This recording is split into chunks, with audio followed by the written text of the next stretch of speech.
Il nous reste maintenant à regarder le débat qu'il y a sur le deuxième principe de justice de Rawls, donc ce qu'on appelle des fois principe de différence, qui est le principe de redistribution d'une partie, dans le fond, des apports collectifs via les impôts pour financer des services publics afin d'établir un filet social et une égalité des chances ou un équilibre qui vient pour Rawls compenser la loterie de la naissance, la loterie aussi circonstancielle des conditions qui échappent à notre contrôle, si on peut dire ça comme ça. Donc, pour Rawls, la position qui est la sienne d'un point de vue philosophique ou même politique, la philosophie politique, c'est ce qu'on pourrait appeler une social-démocratie. Donc, la position de Rawls n'est pas dans un horizon, par exemple, d'un système communiste où on voudrait que tout le monde ait le même revenu, les mêmes ressources, les mêmes résultats. On n'est pas du tout là avec Rawls. Rawls, au contraire, justifie qu'il y ait inégalité économique, qu'il y ait des inégalités dans les revenus. Donc, Rawls considère que c'est quelque chose de juste qui est certains individus qui puissent avoir plus de ressources que d'autres. Donc, Rawls n'est pas du tout dans une égalité des revenus ou des résultats comme dans un système communiste. Il est par contre dans une redistribution d'une partie de la richesse pour favoriser des services publics et des infrastructures de société qui viennent compenser pour les inégalités de naissance, pour les inégalités de circonstances, pour les éléments de société qu'on ne contrôle pas, toute la loterie sociale, la loterie de naissance, la loterie historique, la loterie de conditions de vie hygiéniques, géographiques, etc. Donc, Rawls, c'est dans ce qu'on pourrait appeler une position qui correspond à une social-démocratie, assurer des droits fondamentaux avec son premier principe de justice et assurer aussi une égalité des chances, non pas une égalité des résultats, je le répète, mais une égalité des chances, des points de départ, rétablir dans le fond des chances plus équilibrées pour compenser la loterie de la naissance. Donc ça, c'est la position de Rawls qu'on a vu dans la capsule juste avant. La justification, cette position-là fait débat. Elle est contestée par certains, dont l'opposition la plus radicale à cette position-là provient des libertariens, avec aux États-Unis Robert Nozick. Nozick est un libertarien et pour Nozick et pour les libertariens de façon générale, les impôts correspondent à un vol, carrément.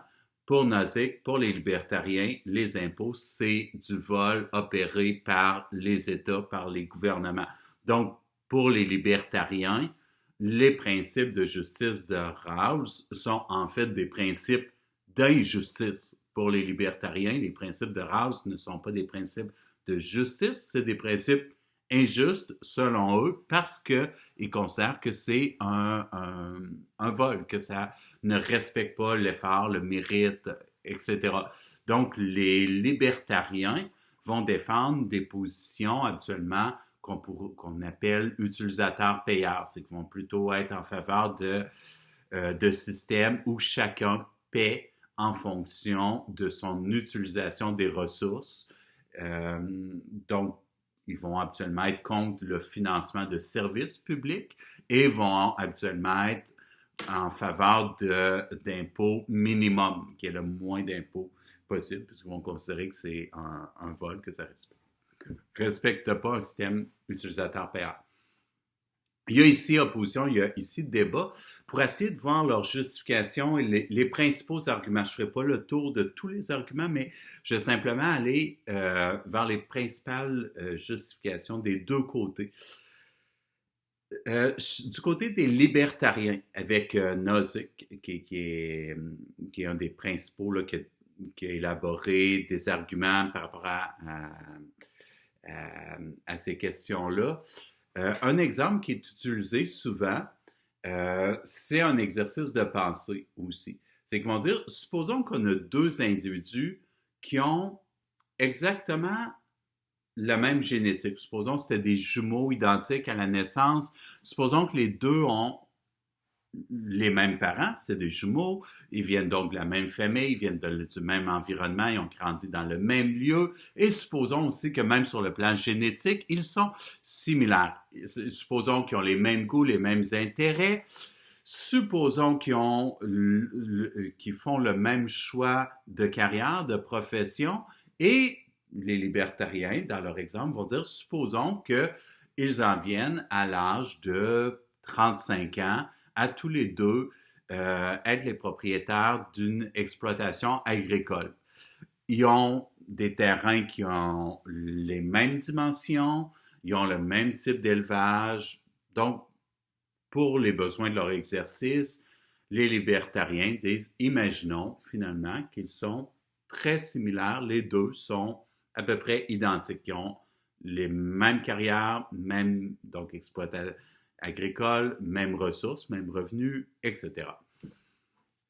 Ils font entrer une variable et les libertariens font entrer une variable et vont dire, supposons que leurs parents décèdent, ils leur lèguent un terrain qui était situé entre le leur. Supposons qu'on a le frère A, il a son terrain, puis le frère B, il a son terrain. Entre les deux, il y avait le lotissement des parents. Ils décèdent, ils lèguent à part égale, ils séparent en deux. Et là, ils vont introduire une différence. Ils vont dire, supposons qu'un des deux décide d'utiliser ce terrain supplémentaire pour construire une serre où il va cultiver des fleurs. Donc, supposons qu'après un certain nombre d'années, bien, la semaine, cet individu-là travaille sur son exploitation agricole. La fin de semaine, travaille à cultiver les fleurs dans la serre, dans le jardin. Et donc, les fleurs qu'il va cultiver, il va aussi pouvoir les vendre. Il va aussi pouvoir en tirer un revenu supplémentaire. Donc, 10 ans plus tard, le terrain est rentabilisé. Il a augmenté son revenu avec maintenant son commerce où il va pouvoir faire pousser des fleurs, les vendre, etc.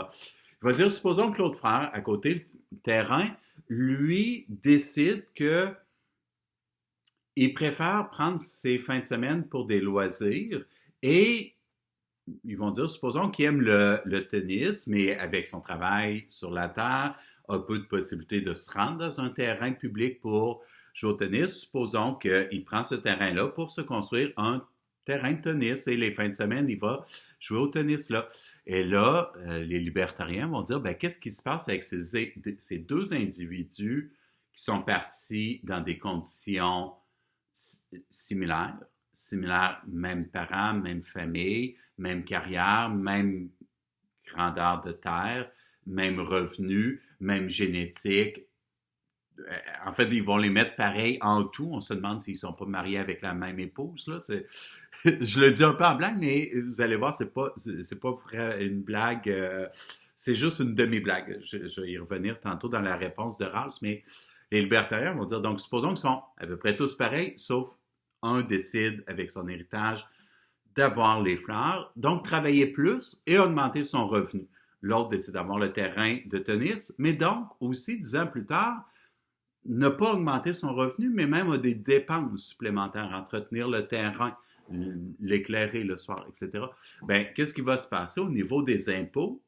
Celui, finalement, qui travaille plus va payer plus d'impôts et celui qui a plus de loisirs va payer moins d'impôts. Donc, au travers de cet exercice de pensée-là, les libertariens vont en tirer un argument pour dire, bien, voilà une situation qui est injuste parce que ici, on met des conditions similaires pour les deux individus. Même famille, même génétique, même travail, même possession, même grandeur de terrain, etc.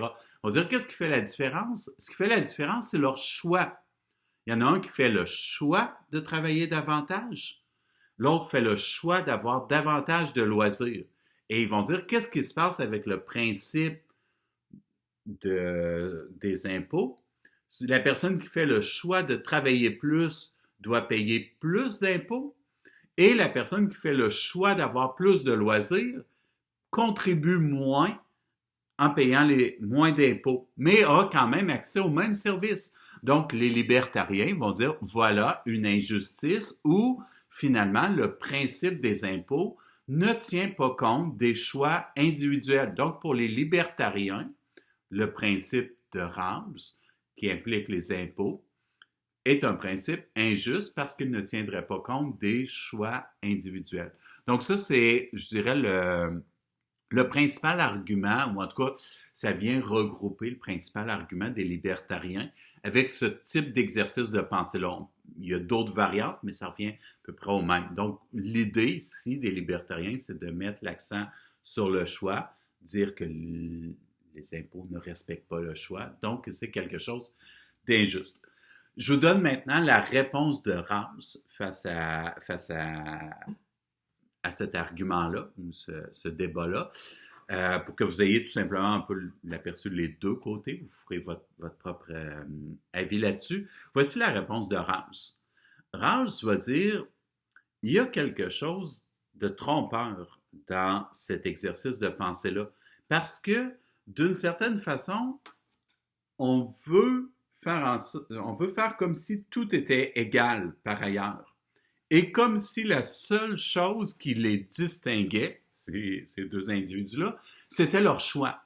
Comme si la seule chose qui les distinguait, c'était qu'un faisait le choix de travailler plus et était pénalisé en payant plus d'impôts, et l'autre faisait le choix de travailler moins, d'avoir plus de loisirs et était, dans le fond, avantagé en payant moins d'impôts. Donc, Rawls va dire, il y a quelque chose de trompeur. On veut faire comme si la seule distinction était le choix.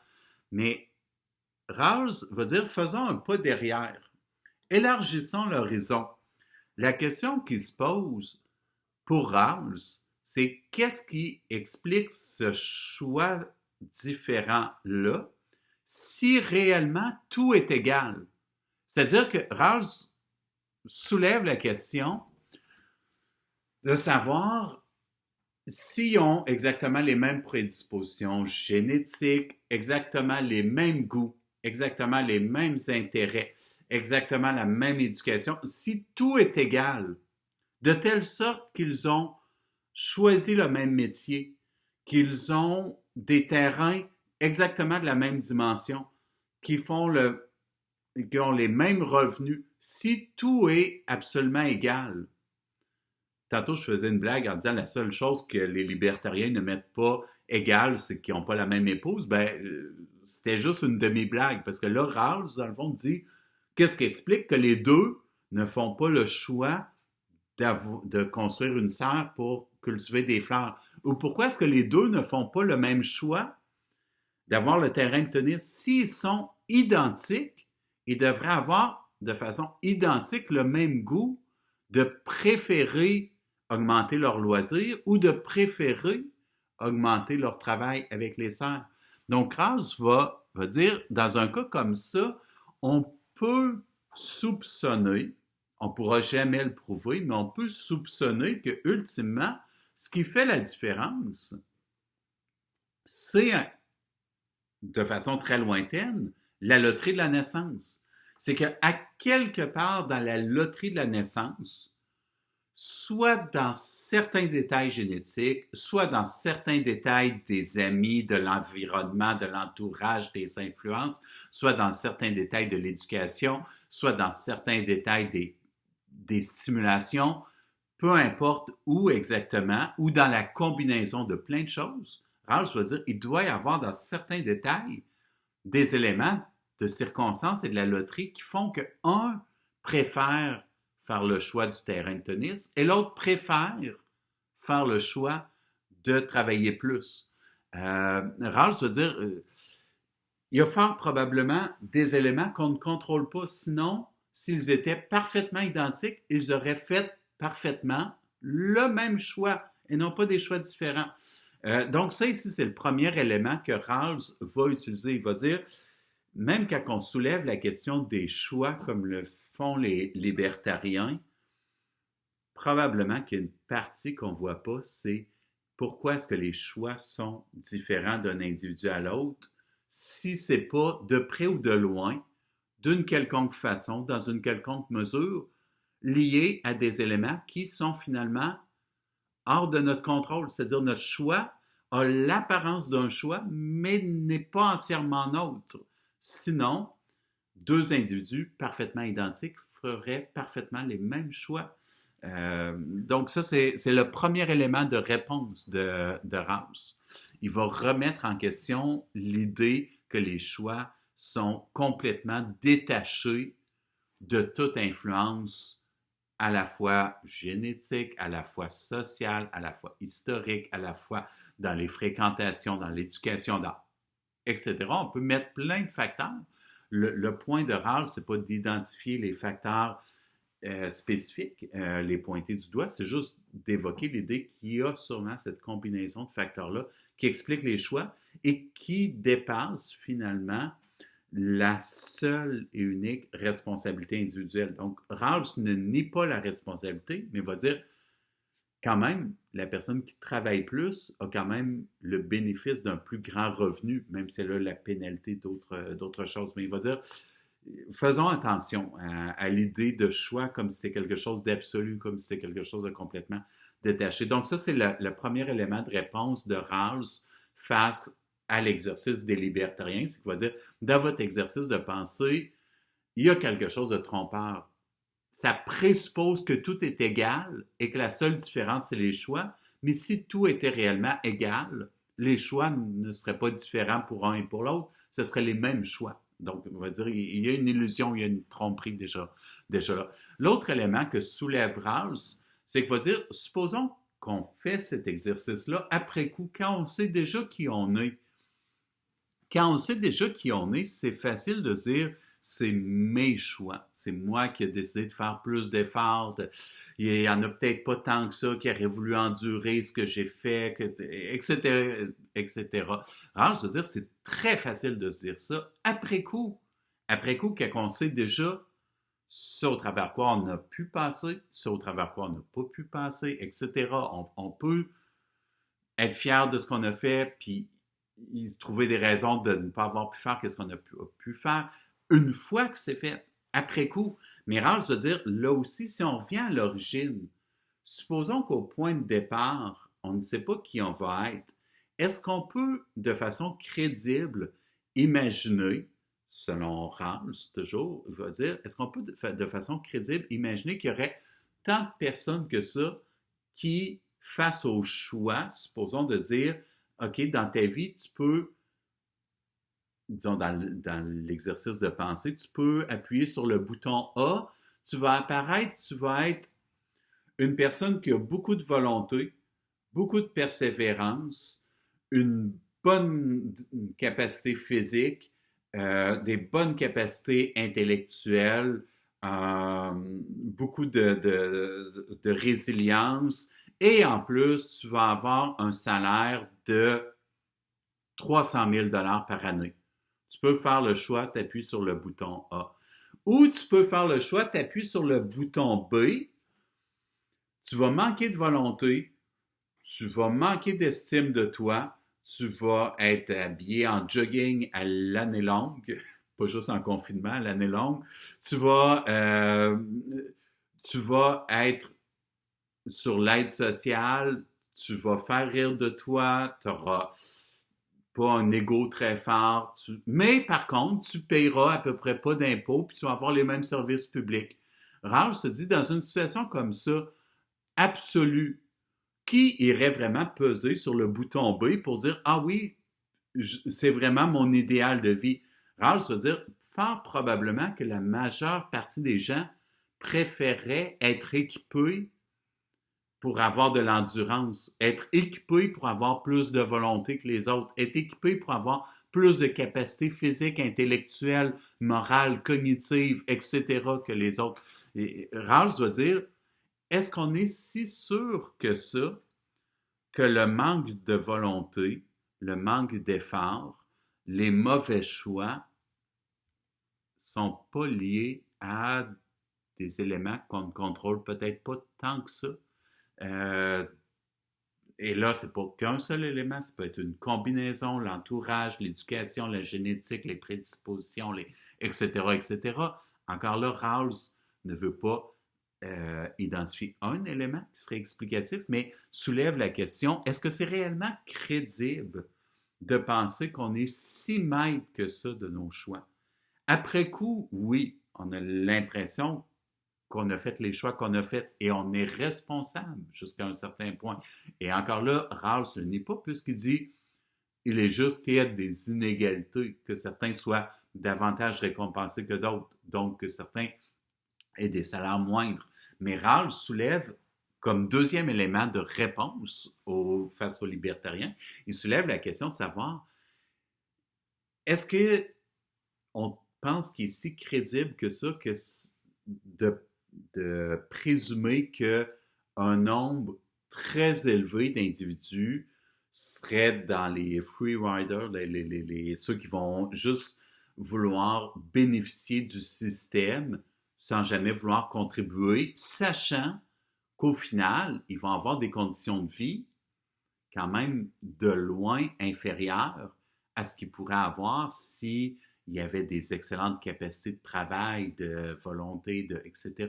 Donc, Rawls veut dire, là aussi, probablement qu'on préférait, dans la position originelle avec le voile d'ignorance, si on ne sait pas d'avance qui on va être, on préférait probablement prendre le risque d'être quelqu'un qui a un salaire de 300 000 par année, qui a beaucoup de volonté, qui a beaucoup d'endurance, qui est capable de fournir beaucoup d'efforts, qui est capable de, etc., etc., tout ce qui favorise, et d'avoir en contrepartie, d'avoir besoin de payer des impôts pour certains individus qui ne font peut-être pas toute leur part.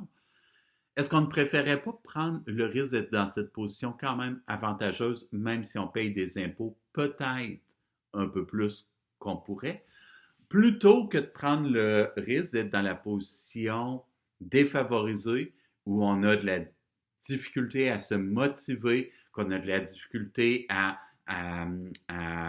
s'encourager, à fournir des efforts, qu'on a très peu de résilience, qu'on a très peu d'endurance, qu'on a très peu de motivation, et être laissé pour compte, sans filet social, sans mesures incitatives. Rawls, encore là, dit la position des libertariens, elle est beaucoup plus facile à prendre quand on sait d'avance notre position où on a certains privilèges. Mais quand on ne sait pas, on ferait probablement l'évaluation qu'il y a de fortes probabilités que les choix ne sont peut-être pas tant des choix que ça. C'est-à-dire, si c'était si simple que ça, de dire je fais le choix d'avoir beaucoup de volonté, d'être très travaillant, d'avoir 300 000 par année comme salaire, rare, je veux dire, presque tout le monde ferait ce choix-là.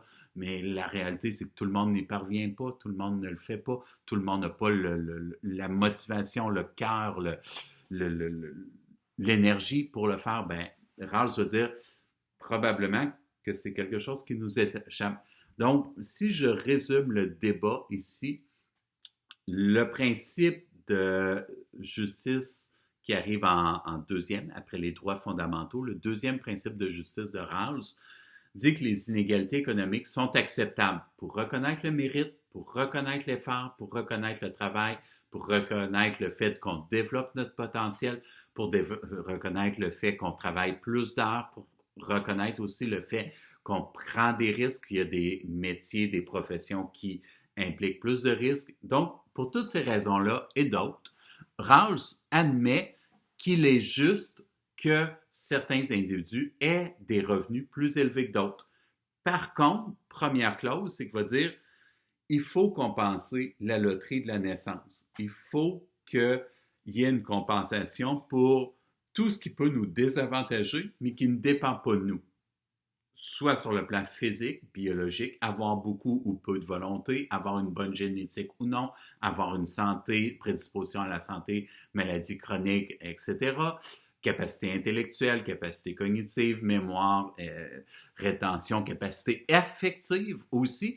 Ensuite, l'entourage, la loterie de la naissance dans l'entourage, le milieu qui nous favorise, les parents. Ensuite, géographique, historique, social, c'est pas la même chose de naître au Québec, de naître dans tel autre pays, de naître à telle époque, dans telle décennie, etc., etc.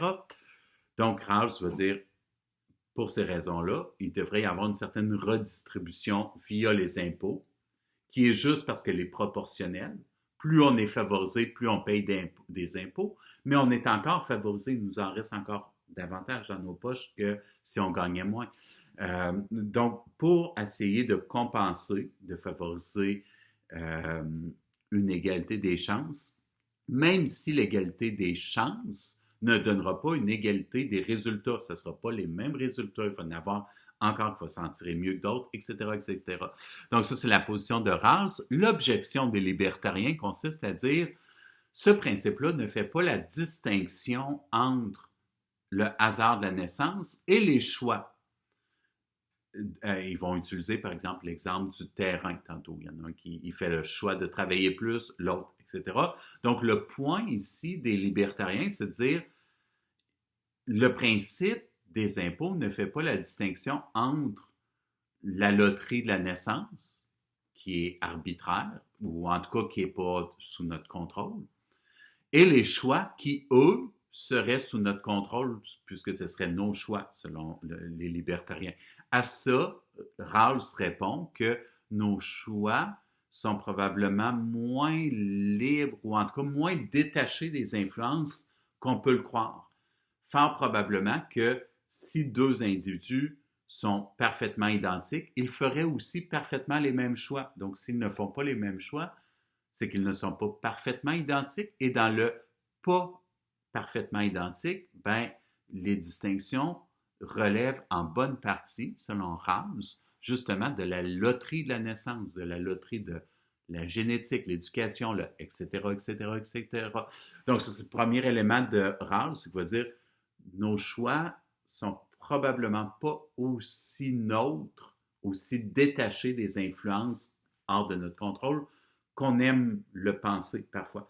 Deuxième élément de Rawls, dans sa réponse, deuxième élément, c'est qu'il va dire, ben, même s'il y a de l'abus, supposons qu'il y a de l'abus, si on se replace dans la position originelle, on aimerait quand même mieux être favorisé qu'être défavorisé en faisant de l'abus. Donc, Rawls se dit, ces cas-là doivent quand même être plutôt minimes. Les cas où la personne aurait réellement toute la motivation, tout pour gagner, je reprends le même exemple, pour gagner 300 000, mais elle aimerait mieux être sur l'aide sociale, à vivre dans des conditions très handicapantes. On va dire, quelqu'un qui ferait ce choix-là de façon très claire, nette, on peut penser que ce serait très, très rare. Les choses ne se présentent pas comme ça, selon Rawls. Donc, ça, c'est la réponse de Rawls. Et souvent, pour bien voir le débat, souvent, ça se fait selon le type de perspective. C'est-à-dire que le point fort de Rawls, c'est de nous ramener dans une position où on a à se questionner si je ne savais pas d'avance de quoi je suis capable. Est-ce que j'aurais les mêmes jugements? Si je me place dans la position originelle avec un voile d'ignorance, je ne sais pas mes caractéristiques, je vais être obligé de prendre en considération tout ce qui m'est donné et qui fait en sorte que je peux réussir ce que je peux réussir et que je ne peux pas réussir ce que je ne peux pas réussir. Ça, c'est le point de Rawls, d'essayer de mettre ça en lumière. Alors que le point des libertariens, c'est plutôt d'essayer de mettre, oui, mais une fois que je sais où je me rends, qu'est-ce que je fais avec mon impression de choix, mon impression de responsabilité, ma frustration d'avoir l'impression d'en faire plus que l'autre. Si j'ai une frustration, est-ce que c'est nécessairement une injustice? Pour les libertariens, oui. Pour Rawls, non, pas nécessairement. Ça peut être une impression, une illusion même. Donc, ça ici, c'est les grands éléments du débat entre les libertariens, dont Nozick et Rawls, sur la question de la redistribution des richesses ou pas. Remarquez que dans un contexte comme celui qu'on vit présentement avec la pandémie, le confinement, les mesures sociales, on voit assez clairement ces enjeux-là. Est-ce que oui ou non, on considère que c'est quelque chose de juste, qui est un support par l'État des travailleurs qui sont pénalisés, ou est-ce qu'au contraire, ça devrait être juste chacun pour soi? Dans des situations, disons, plus critiques, on voit beaucoup plus clairement les enjeux entre les libertariens et les partisans de la social-démocratie comme Rawls au niveau de jusqu'où on devrait ou on ne devrait pas intervenir en tant que société, c'est-à-dire avec les leviers de l'État pour soutenir ou ne pas soutenir les individus selon des circonstances qui échappent au contrôle. Donc, ça fait le portrait un peu du débat sur le deuxième principe de justice de Rawls, ce qu'on appelle parfois aussi le principe de différence. Donc, pour essayer de combler les différences, pour rétablir une égalité des chances qui ne sera jamais une égalité des résultats.